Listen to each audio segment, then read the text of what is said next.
our example, we are going to take a look and try and determine the voltage and the current at locations A through F based on the fact that we have a 15 volt power source or voltage source and 5 amps of current is leaving this battery. So if we take a look and we want to look at point A, we'll set up a little voltage current table here. We know the voltage has to be 15 because I can get to point A from the negative terminal of the battery without passing through a single resistor. The pathways have not split yet, so I also know that I will experience the full current. Remember, my voltage drops only when I pass through a resistor, and my current splits only if the actual pathway splits. So to get to point A, I've gone through no resistors, I still have 15 volts. I have not had a branch split off, so that means I still have the full 5 amps.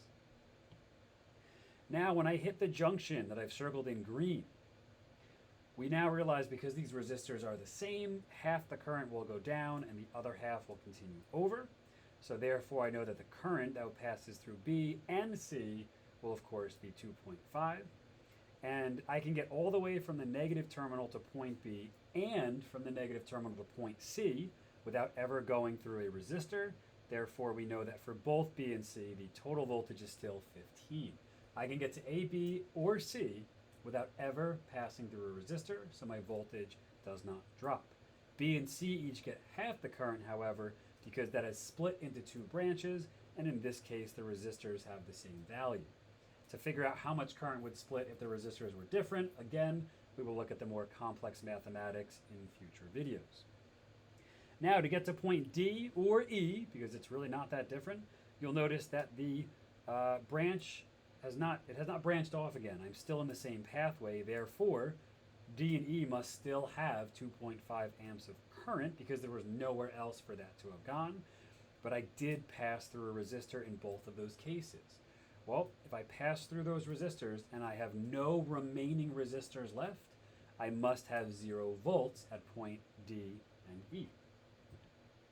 So the voltage at D and the voltage at E are 0 because I have no more resistors to go through, so I spend all the voltage at the only resistors that I have to go through, and of course the current is still 2.5 because it was 2.5 at B and C respectively, and it did not split or combine or do anything. It's still the same pathway that B and C are located on.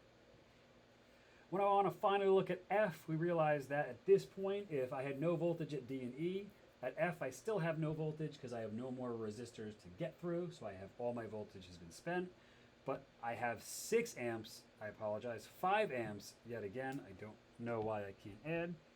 I have 5 amps passing through F because the two 2.5 branches come back together, and we know that the current will therefore be the full current even though the voltage is 0 because I've gone through all my resistors. I have no resistors left to go through. The voltage therefore is 0.